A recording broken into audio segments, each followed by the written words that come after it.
अस्सलाम वालेकुम dear students. Quantity survey के नेक्स्ट लेसन में मैं इंजीनियर शहाब हाजिर खिदमत हूँ।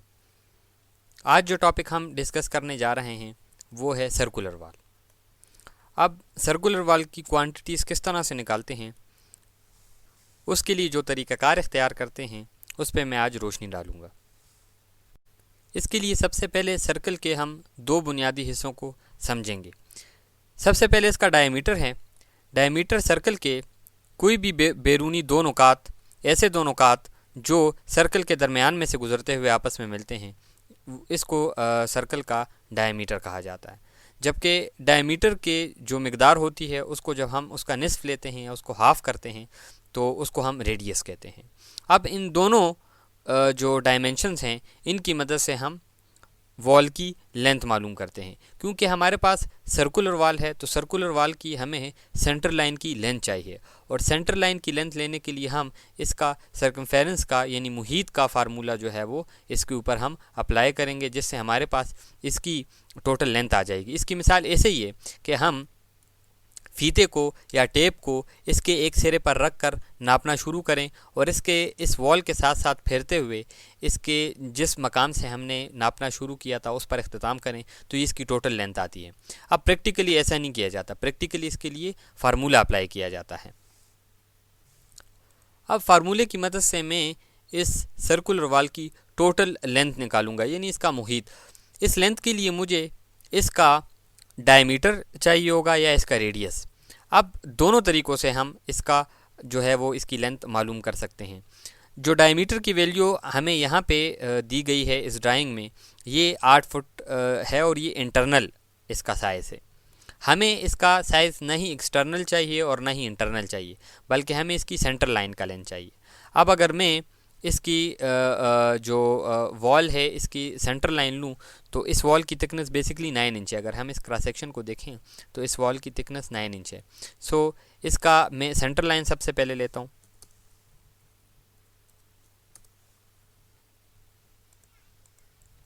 ये जो लेंथ होगी ये हमारे पास इस वॉल की ओरिजिनल लेंथ आएगी। इसकी वजह ये है अगर हम इसके एक्सटर्नल सर्कमफेरेंस से इसकी लेंथ लेते हैं तो ये लेंथ छोटी आएगी, और अगर हम इसकी एक्सटर्नल लेंथ लेते हैं, एक्सटर्नल सर्कमफेरेंस की लेंथ लेते हैं तो ये हमारे पास ज़्यादा आएगी। तो हमें कम चाहिए ना ही ज़्यादा लेंथ चाहिए, हमें इसकी एवरेज लेंथ चाहिए। तो एवरेज लेंथ के लिए हमने इसके सेंटर लाइन का इसकी सेंटर लाइन ले ली।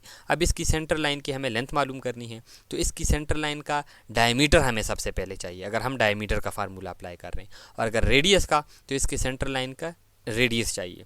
अब अगर मैं चूँकि ऑटोकैड सॉफ्टवेयर यूज़ कर रहा हूँ तो सिंपल मैं डायमीटर पे क्लिक करके इसकी dimension which is 8 feet 9 inches आ जाएगी। अब अगर मैं इसको किसी पेज से देख रहा हूँ, किसी पेज के ऊपर ये ड्राइंग बनी हुई है, तो इसके लिए फिर मैं क्या करूँगा, मैं इसका internal diameter which is 8 feet और इस दीवार की हाफ का दोनों साइड्स, एक side 4.5 inch and another 4.5 inch, so ये हमारे पास 9 इंच बनता है। तो 8 फीट 9 इंच हमारे पास टोटल आ जाएगा। सबसे पहले मैं इसका डायमीटर लूँगा। Dia will be equal to 8 plus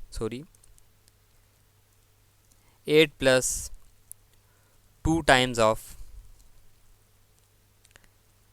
0.75 का हाफ ऑफ द वाल। 2 टाइम्स का मतलब ये होगा कि हमारे पास दोनों अतराफ जो है वो इसमें आ जाएंगे। सो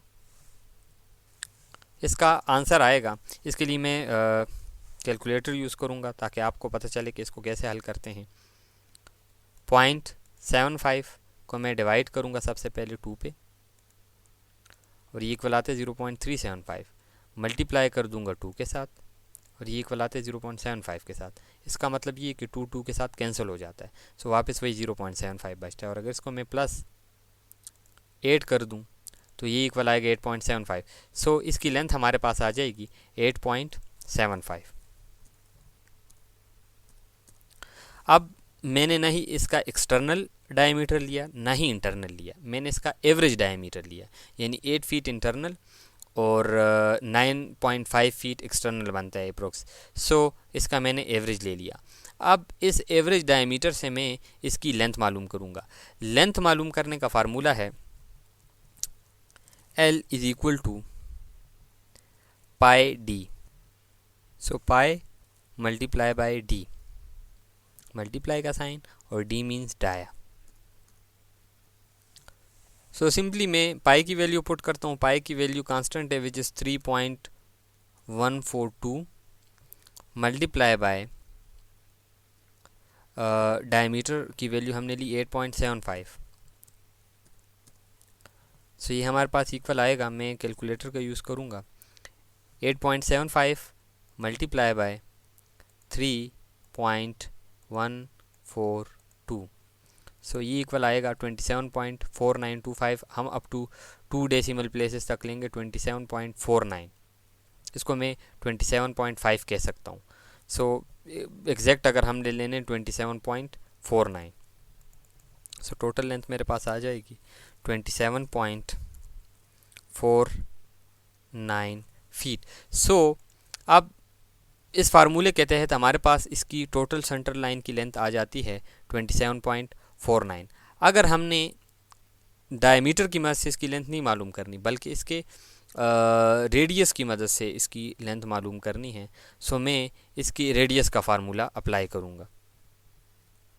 रेडियस की मदद से लेंथ मालूम करने का फार्मूला है L is equal to pi R, sorry 2 pi R, 2 multiply by pi multiply by R. So 2 pi and value of R. R यहाँ पे डिनोट करेगा रेडियस को। सो इसको इक्वल करते हैं हम 2 मल्टीप्लाई बाय पाई की वैल्यू 3.142 मल्टीप्लाई बाय इसके आर की वैल्यू। अब रेडियस इसका अगर इंटरनल देखें तो हमारे पास इसका रेडियस बनता है 4 फीट, यानी 8 फीट का हाफ इसका रेडियस बनेगा 4 फीट। अब 4 फीट इसका एक्सटर्नल है। इंटरनल लेने के लिए मैं इसके रेडियस को किसी एक दीवार की साइड तक बढ़ाऊंगा, क्योंकि रेडियस मेरे पास इसके बैरूनी एक नुक्ते से लेकर अंदरूनी जो दरमियाना नुक्ता होता है उस तक का फासला होता है, और ये हर नुक्ते के लिए बराबर होता है। सो मैं इसकी किसी भी एक दीवार की हाफ तक ले लूँगा जो कि बनता है 4.5 इंच। सो ये 4.5 इंच इक्वल होता है, अगर उसको हम फीट में कन्वर्ट करते हैं तो 0.375 फीट। सो 4 प्लस 0.375 फीट हमारे पास इक्वल हो जाता है 4.375 फीट। सो मैं आर की वैल्यू ले लूँगा 4.375 फीट। इक्वल आएगा ये हमारे पास, अगर कैलकुलेटर का इस्तेमाल करूँ मैं तो इसके मुताबिक 2 मल्टीप्लाई बाय 3.142 मल्टीप्लाई बाय 4.375 और ये इक्वल आएगा 27.4925। सो वही आंसर इसका आएगा, चूँकि हमने एक ही दीवार की लेंथ मालूम करनी है जिसका रेडियस और डायमीटर सेम है। सो हमारे पास इसकी वैल्यू भी 27.49 आ जाएगी। हम लिखेंगे 27.49 फीट। इस तरह से हमारे पास इस सर्कुलर वाल की टोटल लेंथ आ जाएगी। अब इसका जो मेथड है वो एज़ इट इज़ है जिस तरह हम स्ट्रेट वॉल के लिए करते हैं। इसमें सिर्फ ये होता है कि इसके किसी स्टेप के लिए इसमें इजाफा नहीं होता। उसकी वजह ये है कि हर स्टेप यहाँ पे आके किसी एक एंड से अगर हम उसको शुरू करें और उसी एंड के ऊपर हम ख़त्म करते हैं तो इसके तमाम स्टेप्स आके यहाँ पे क्लोज़ हो जाते हैं। सो और सेंटर लाइन मेथड में यही रूल अप्लाई होता है कि उसकी किसी वॉल के लिए लेंथ में इजाफा नहीं होता। सो सिंगल वॉल्स के लिए हम इसकी किसी लेंथ में इजाफा नहीं करते। सो मेरे पास इसकी लेंथ की वैल्यू सेम रहेगी, बाकी वैल्यूज़ क्रॉस सेक्शन के मुताबिक हम अप्लाई करेंगे। सो सबसे पहले हमारे पास जो पर्टिकुलर इस वॉल के मुताबिक आएगा वो होगा एक्सकवेशन।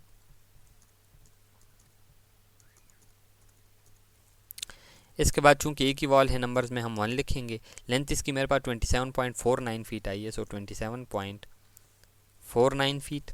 विड्थ की एक्सकवेशन फाउंडेशन के लिए जो हम कर रहे हैं वो 2 फीट 6 इंचेस है। सो मैं 2.5 फीट ले रहा हूँ और इसके बाद हाइट और डेप्थ, चूँकि ये वही क्रॉस सेक्शन है जो मैं पिछले लेक्चर्स में बताता आ रहा हूँ, तो इसकी जो डेप्थ बनती है वो 2 फीट बनती है। कैसे?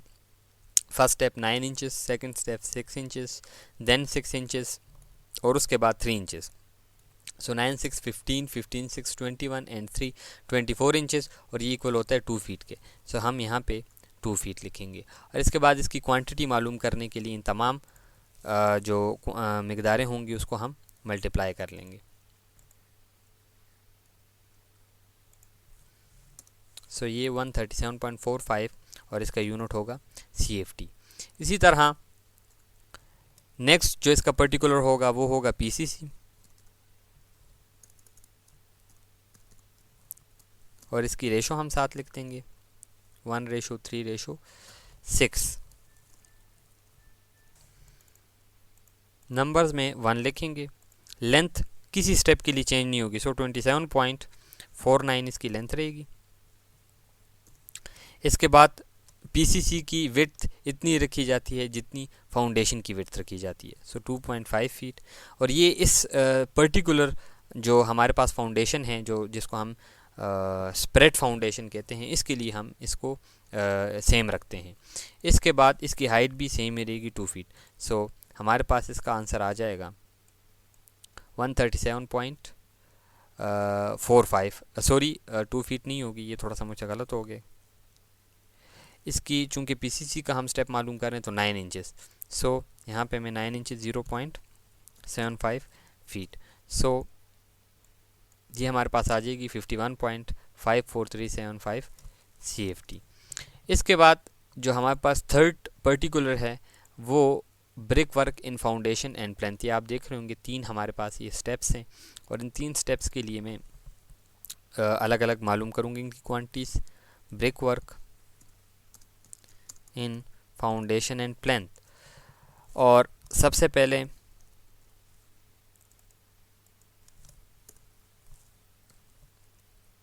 स्टेप 1 नंबर्स में 1 लिखेंगे। लेंथ इसकी चेंज नहीं होगी 27.49।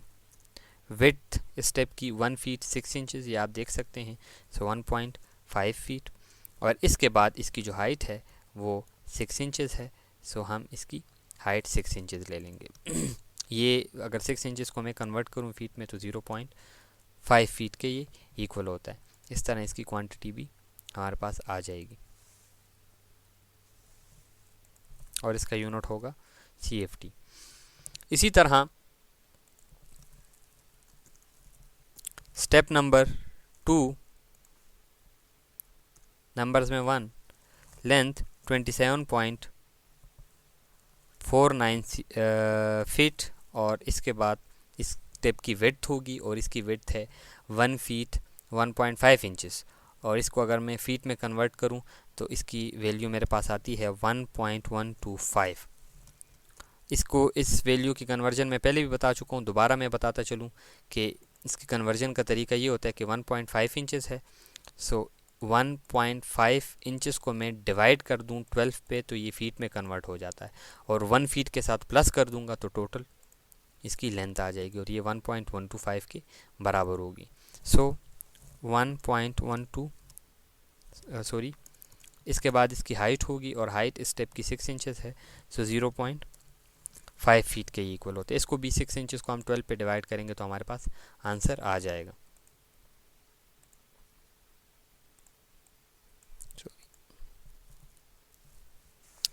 इस तरह इसकी क्वांटिटी हमारे पास आएगी 15.46313 CFT। इसके बाद थर्ड स्टेप है स्टेप 3 नंबर्स में 1 लिखेंगे। लेंथ इसकी एज इट इज़ रहेगी 27.49 फीट।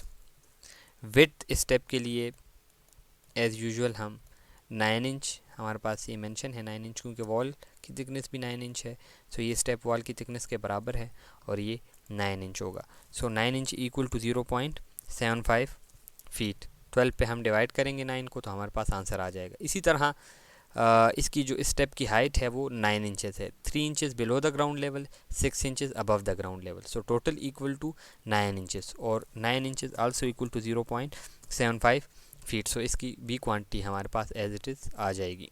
इसके बाद फोर्थ नंबर पे हमारे पास जो पर्टिकुलर आता है वो DPC, नंबर्स में 1 लिखेंगे, इसकी लेंथ भी एज इट इज़ लेंगे 27.49 और इसकी हम विड्थ लेंगे 0.75 फीट। आप देख सकते हैं कि विड्थ इसकी 0.75 फीट यानी 9 इंचेस है और ये दीवार की लेंथ के बराबर हमारे पास फैली होती है। इसकी जो थर्ड डायमेंशन हाइट या डेप्थ है वो हम नहीं लेते, हम इसकी सिर्फ 2 ही डायमेंशन लेते हैं। इसका आंसर हम स्क्वायर फुट में, इसका यूनिट होता है स्क्वायर फुट। इन तमाम वैल्यूज़ को मल्टीप्लाई कर लेंगे और आंसर आएगा 20.6175 SFT। इस तरह तमाम इसके जितने भी आइटम्स होंगे वो एज इट इज़ मालूम करेंगे। फ़र्क सिर्फ ये होगा कि इसकी किसी स्टेप के लिए हम लेंथ में इजाफा नहीं करेंगे, बाकी जितने भी पर्टिकुलर्स है वो एज इट इज़ मालूम करते हैं, जिस तरह मैं पिछले लेसन्स में बता चुका हूँ। असल में बाकी जो लेसन्स हैं और इसमें फ़र्क ये है कि चूँकि सर्कुलर वाल है तो ये हमें इसकी सिर्फ लेंथ चाहिए होती है। जिस तरह आम हमारे पास L शेप वॉल है या F शेप वॉल है उसमें ऑलरेडी लेंथ गिवन होती है, इसमें लेंथ नहीं होती बल्कि इसका डाया या रेडियस होता है। इस डाया या रेडियस की मदद से हमें इसकी सिर्फ लेंथ मालूम करनी होती है, बाकी इसका जो मेथड होता है वो सेम होता है। इसके साथ ही हमारा आज का लेक्चर इख्तिताम को पहुंचता है। मज़ीद मालूमात और अपडेट के लिए आप विज़िट कर सकते हैं हमारी वेबसाइट www.xpacademy.com। नेक्स्ट लेसन में नए टॉपिक के साथ हाज़िर होंगे, तब तक के लिए इजाज़त, अल्लाह हाफ़िज़।